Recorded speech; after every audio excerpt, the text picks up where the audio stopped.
berpakaian rapi dan sopan. Ikuti kakak gembala anak. Sungguh-sungguh berdoa, menyanyi dan mendengarkan firman. Tidak melakukan, makan, main handphone, tiduran, dan lain-lain. Tuhan Yesus memberkati. Halo adik-adik, ketemu lagi dengan kita di Children's Group Meeting hari ini.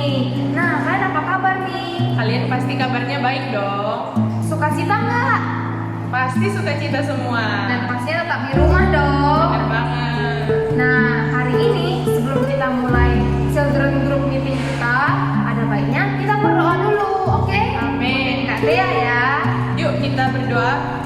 Oh Tuhan Yesus, oh Tuhan Yesus, Tuhan Yesus, syukur padamu Tuhan, Kau Allah yang mengasihi kami. Tuhan dapatkan CGM kami hari ini. Beri kami telinga seorang murid yang setia mendengar firman-Mu. Bahkan dapatkan hati kami, hati yang tertuju kepadamu, sehingga membawa kami, oh sedari kecil kami, menjadi anak-anak yang mengasihi Engkau. Tuhan terima kasih. Amin.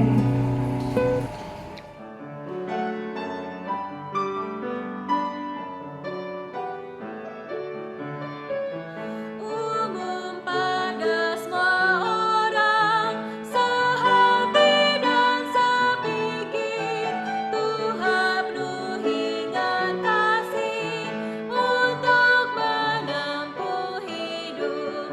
Selalu bersyukur, selalu berdoa, bersukacita, inilah kesaksianku.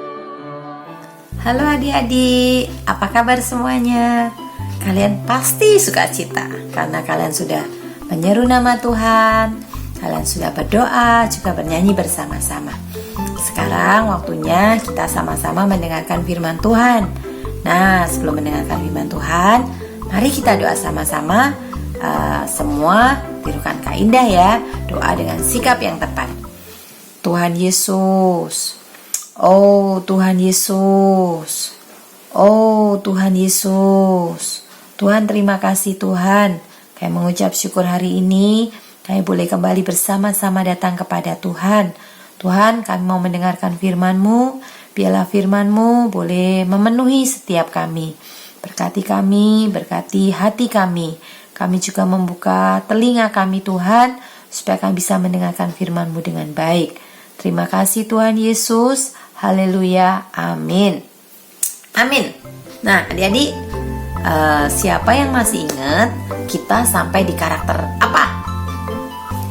Ya betul, kita sampai di karakter umum. Nah, seperti kidung yang tadi dinyanyikan, kita harus belajar umum, terbuka terhadap semua orang. Nah, hari ini Kak Indah mau cerita, satu cerita judulnya Lentera. Lentera ya. Nah, siapa yang tahu lentera? Ya, lentera itu seperti satu lampu ya. Pada zaman dulu tidak ada listrik, adanya lampu ya, lentera yang bisa menerangi lingkungan sekitar. Nah, Kak Indah mau cerita ada satu tokoh ya, yang namanya Amy Carmichael. Nah, Amy Carmichael ini hidupnya bagaikan lentera. Dia banyak menerangi orang-orang di sekitarnya melalui kesaksian hidupnya. Baik, siap-siap ya. Dengarkan dengan baik karena nanti akan ada pertanyaan. Amy terlahir di keluarga yang kaya di satu kota namanya Millicel. Ya, kota Millicel ini ada di Irlandia, Eropa. Dia lahir pada tanggal 16 Desember 1867. Lama ya, hampir 153 tahun yang lalu. Nah, ayahnya memiliki satu usaha penggilingan gandum ya. Keluarga Amy ini adalah keluarga yang sangat mengasihi Tuhan ya. Ayahnya suka menolong, suka memberikan bantuan kepada orang-orang miskin. Karena itu keluarga Amy sangat disukai oleh banyak orang ya. Lalu saat Amy berusia 16 tahun, keluarganya pindah ke satu kota namanya Belfast ya. Mereka pindah. Nah, di sana Amy ini bergabung dengan pelayanan anak-anak. Tetapi adik-adik, setelah 2 tahun kepindahan mereka, ayah Amy ini meninggal dan Amy harus membantu mamanya ya, ibunya, mengurus 4 adik laki-laki, 2 adik perempuan. Banyak ya adiknya ya. Nah, di sini siapa yang suka bantu mama mengurus adik? Ya pinter ya, banyak ya adik-adik. Kalau di rumah repot mamanya, kalian punya adik, kalian harus bantu mama ya. Nah, walaupun ya, Kak Indah teruskan ceritanya, walaupun Amy ini harus menerima banyak kerepotan ya, tapi Amy tetap mengasihi Tuhan ya. Bahkan Amy mengajak adik-adiknya ini untuk apa? Untuk membaca Alkitab. Amy mengajak adiknya, juga mengajak teman-teman adiknya untuk baca Alkitab. Nah, di sini siapa yang suka ajak adiknya baca Alkitab? Banyak ya. Ya, pintar. Nah, lalu ya suatu hari Amy ini sepulang dari ibadah, dia bersama adiknya melihat wanita tua yang pakaiannya lusuh ya, kakinya kotor, mau bawa barang yang sangat berat sekali. Lalu Amy merasa kasihan ya. Dia dan adiknya membantu ya perempuan itu membawa barangnya ya. Lalu orang-orang melihat mereka dengan pandangan menghina, tetapi Amy tetap membantu walaupun dia kayak malu-malu gitu, menyembunyikan wajahnya, tapi Amy tetap membantu. Nah, tiba-tiba ketika dia selesai membantu wanita tua itu, dia seperti mendengar suara, emas, perak, batu permata, kayu, rumput kering, dan jerami. Semua akan dilewatkan melalui api untuk menguji tiap pekerjaan. Sampainya di rumah, dia lalu mengambil Alkitab, membaca Alkitab, dan dia menemukan bahwa perkataan itu berasal di dalam 1 Korintus pasal 3 ayat 13-14. Tuhan mengingatkan Amy bahwa membantu orang itu adalah suatu pekerjaan yang bagaikan emas, perak, dan batu permata. Mengapa merasa malu kalau melakukan suatu perbuatan yang diperkenan oleh Tuhan? Sejak saat itu Amy berdoa mempersembahkan hidupnya bagi pekerjaan Tuhan ya. Mulai saat itu ketika minggu siang dia mengajak adik-adiknya ya untuk mengetuk pintu tetangganya, mengajak anak-anak beribadah. Pada waktu hari Senin malam dia juga mengajarkan pelajaran-pelajaran sekolah. Lalu pada sore hari dia mengunjungi anak-anak di daerah itu ya. Bahkan Amy ini mengajak banyak anak-anak untuk berpenyegaran pagi. Nah, siapa yang penyegaran pagi di rumah selama masa pandemi? Ya, puji Tuhan ya, semua juga penyegaran pagi. Nah, setiap Sabtu Amy dan rekan-rekannya pergi untuk membagikan traktat Injil.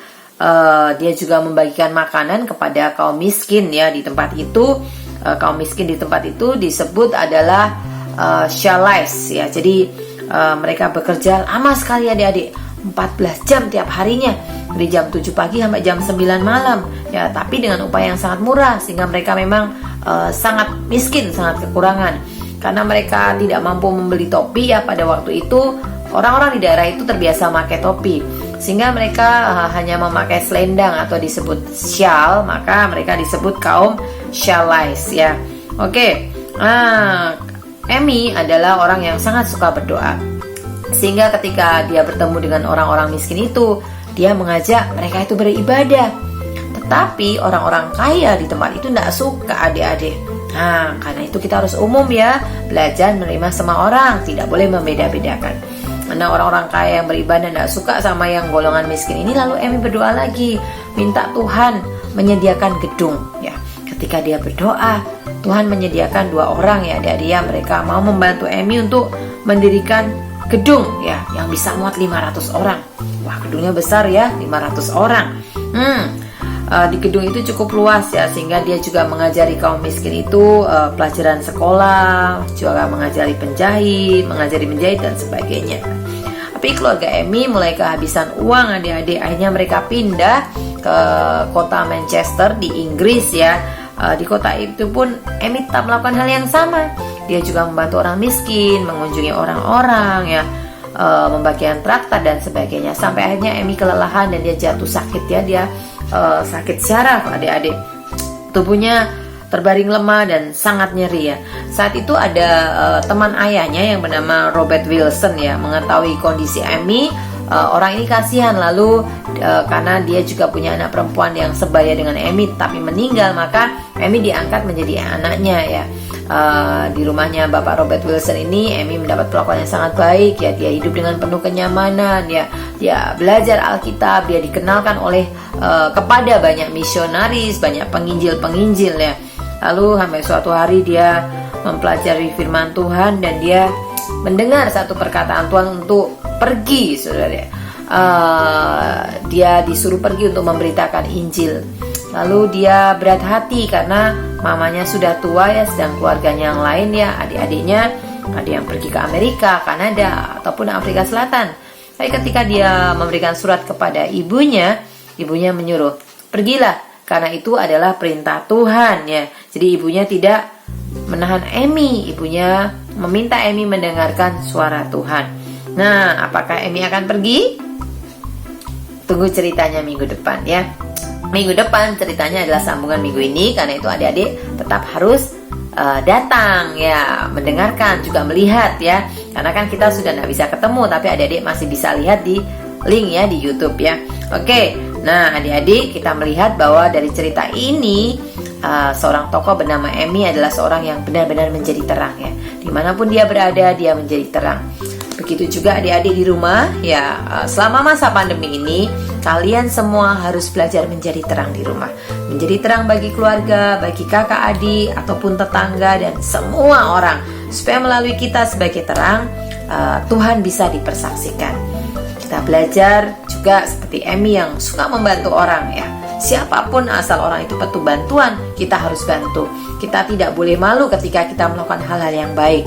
Kita juga harus perhatian terhadap orang tua, terhadap adik, terhadap kakak, siapapun. Kita juga perlu membantu mereka. Baik, kalian sudah mendengarkan firman. Sebentar lagi ada kakak yang akan memberikan pertanyaan. Kalian harus jawab dengan benar ya. Semoga Tuhan memberkati kita semua. Puji Tuhan, sampai jumpa minggu depan.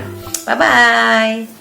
Nah, adik-adik, bagaimana dengan ceritanya? Pasti seru kan? Kakak ada pertanyaan nih mengenai cerita yang tadi. Untuk pertanyaan yang pertama, bagaimana sikap Ami kalau dia berada di rumah? Sibuk, membantu ibunya, atau bermain terus dengan adik-adiknya? Yang kedua, apakah yang paling disukai Ami pada saat banyak waktu untuk beristirahat atau sudah selesai dari tugas hari-harinya? Pertanyaan yang ketiga, apa yang terjadi ketika suatu hari Ami pulang dari ibadah? Nah, ayo adik-adik, pertanyaannya dijawab di rumah ya. Nah, adik-adik, untuk mengakhiri CGM kita hari ini, mari kita bersama-sama berdoa ya. Seru nama Tuhan 3 kali. Oh Tuhan Yesus, oh Tuhan Yesus, oh Tuhan Yesus. Tuhan terima kasih untuk firman-Mu. Oh Tuhan Yesus, juga dapatkanlah kami Tuhan jadi anak-anak yang menjadi terang bagi teman-teman kami. Tuhan Yesus, sungguh dapatkanlah juga Tuhan penghidupan kami, penghidupan yang terus mengajak teman-teman kami, penghidupan yang terus membawa kami menikmati diri-Mu. Terima kasih Tuhan, amin.